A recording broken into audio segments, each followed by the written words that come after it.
Well, this next conversation is quite typical when discussing faith and religion with older British men. They are polite and have a sense of morality, but any thought of religion or faith has been associated with their youth and religious education they received in a Church of England school. And they've never looked back or seriously thought about Christianity since then. Have a look.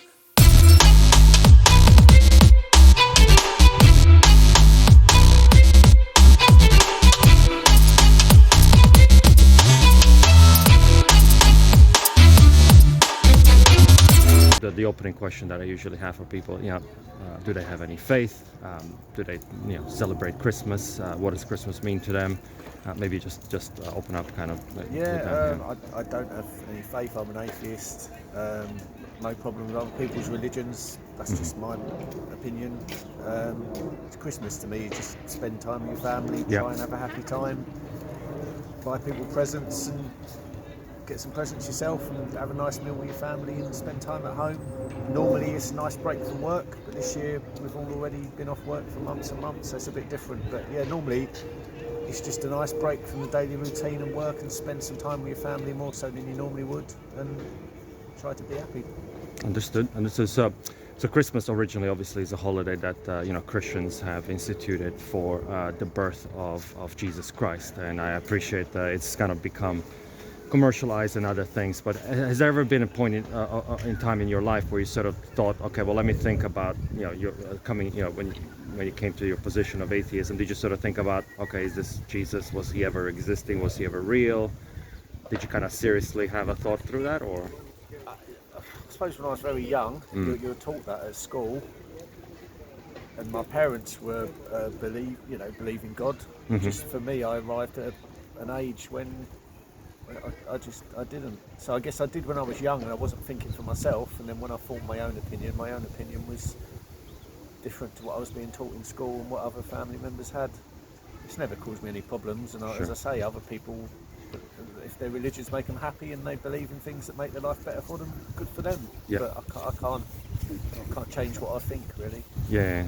And so you're fairly, your atheist position right now sort of comes on the backing of you're very certain that there is no God. That's a difficult question to answer. I mean, I'm certain to the degree that I've never seen or heard or know of anything that makes me believe there is. If tomorrow I saw something that did make me believe there might be a God, I would change my opinion. But I haven't seen or heard anything, and I don't know of anyone personally. People's reasons normally, to me, I hear what they're saying and why they believe, and I don't follow that. I don't think that way. And what would it be? So for example, that would be kind of a very palpable, very convincing kind of thing for you. What would it be for you to sort of say, oh, look, this is actually something convincing? I don't know. That's a difficult question as well, but I suppose that's hard to answer. But people say they speak to God directly. I don't. If I did, I might believe it. I mean, I don't. It's a hard thing to say. It'd have to be some sort of experience I couldn't explain that made me think the stuff I don't know about or don't understand that is out there. But I've never experienced that, and without getting too deep about it, there seems to be good stuff happens because of religion, and there seems to be bad stuff that happens because of religion. So I can't say it's always a force for good, but equally. Yeah, as I say, if you do see people, and I think their life's probably better because they have that belief. But equally, I see other people who I think are doing things that they'd be better off not doing if they didn't believe. Yeah, I would agree with you. I would say there's been as much damage done by religions of all sorts, including Christians. But I think what I think ultimately Christians would like to sort of say that at its roots, right, at its root. The core of Christian message is a relationship with God, a relationship with Christ who came. We celebrate his birth. Now we're going to be obviously coming to a Christmas period, so we believe that he came for a specific reason on this earth to become a savior of human race, effectively, to become a savior for all of us. If you were to sort of summarize, Christian message from your understanding, what would it be, and what is the kind of the good news, the gospel Have you ever heard that, or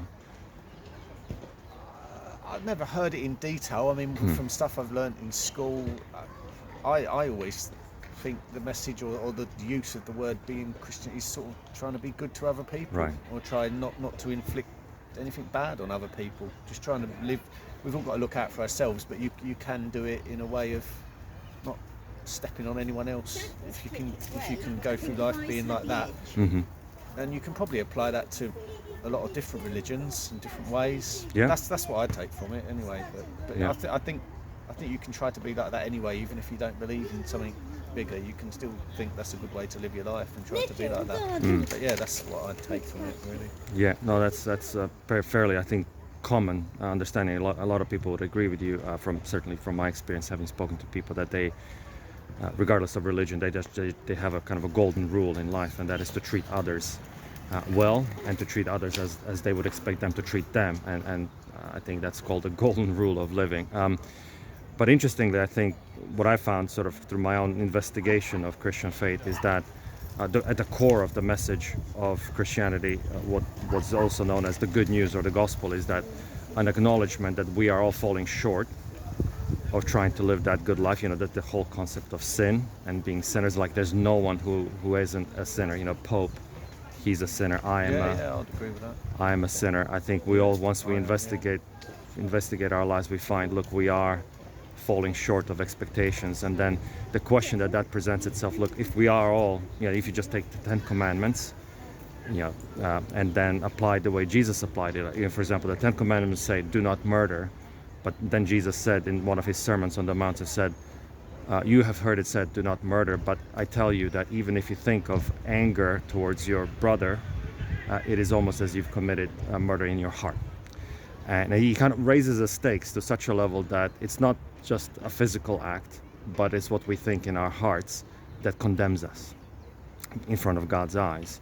And that sort of just almost makes it impossible, for anyone to be called good, or to sort of have any hope of reaching heaven. And so that presents a problem. Right? So who then can be saved? Who is able to be saved when we all come before the God who is judge with that sort of a bad record in front of us? And so the gospel comes in here, right? The good news comes in here. The reason Jesus came in, the reason we celebrate his arrival, is because he actually died on the cross so that he would pay. That death of his on the cross is a punishment. It's a payment for the punishment that we righteously deserve.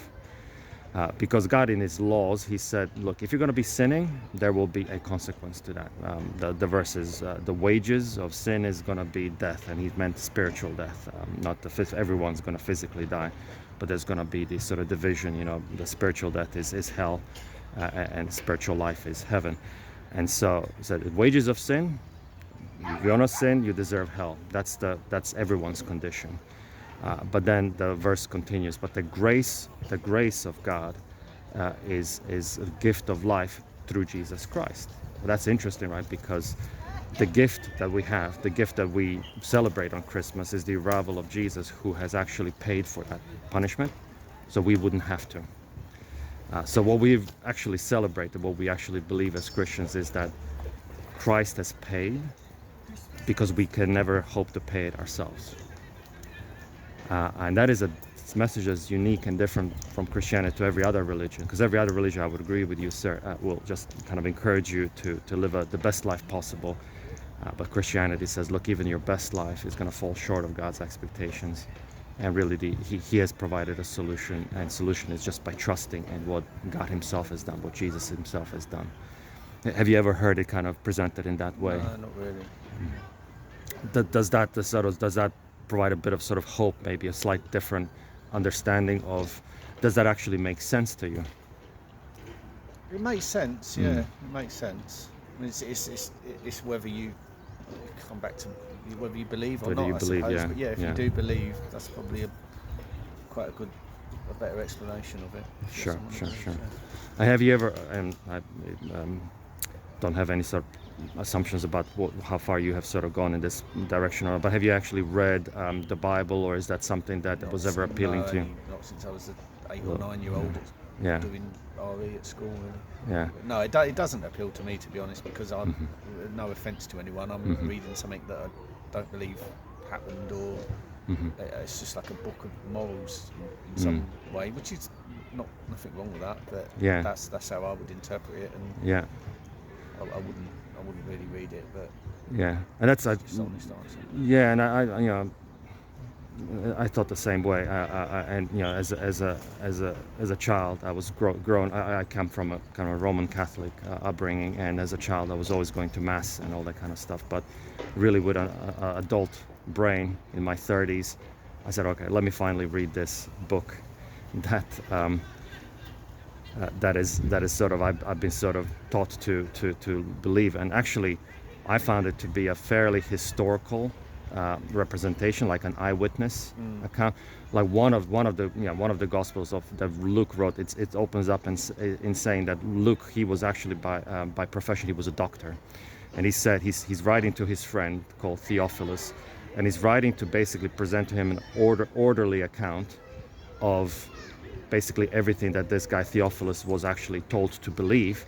But now Luke is actually writing to him an orderly account, meaning pretty much from the beginning to end, kind of an account, almost like a docudrama of everything that has happened from Jesus' arrival to his death. And it really reads, like modern documentaries would read. And that was sort of striking to me. I haven't read it properly until that time. And when I read it, I was like, wow, this actually reads reasonably. It reads like in an order manner. It reads like a history. And then the further I delve deeper into asking questions such as, look, are the characters here depicted? Are they historical? Are the places historical? Is what is sort of happening here reasonable? I found it to be a very compelling, document that deserves a proper sort of attention. So I would just say, if you do have a chance, in the future to give it another go, I think you might find it a much more of a compelling, I think, proposition than maybe what you remember being younger. Certainly was my experience. Yeah. Okay. Yeah. Do you have a Bible at home, or? Probably some. Yeah, my parents would have one, I'm sure. Yeah. Yeah. If I gave you one right now as a gift for Christmas, would you take it, or would you? I'd rather not. No, I okay, don't mean that's that fine. in an insulting way. No, to no you problem, In any yeah, way. If I ever have my own independent thought that I want to read, that I'll look into it. That's perfectly then fine. I Yeah. would definitely do it. But I know no insult to you. Not a worry at all. Yeah. Happy Christmas to you and everything. I'd rather just, if I come to that point myself, I know I'll be able to find one and read it if I wanted to. So. No problem, sir. Well, I appreciate really your That's patience all right. and your good, kindness happy Christmas. Good luck. and your time. Yeah. Thank you very No much. problem Yeah. at all. All right. So as you could see, the conversation didn't get very far. I could see that he was getting impatient, and so I didn't want to hold him up much longer from meeting the person that he was waiting for. I did offer to give him a Bible at the end of our conversation, but he politely declined. Well, at the very least, he got to hear the gospel message, which he admitted he hasn't heard before. Perhaps these are the first seeds that might bear fruit later in his life. At least that's my prayer. So thank you for watching. Let me know what you thought in the comments. Like, subscribe, and enable the channel alerts so you can be notified when the next conversation is posted.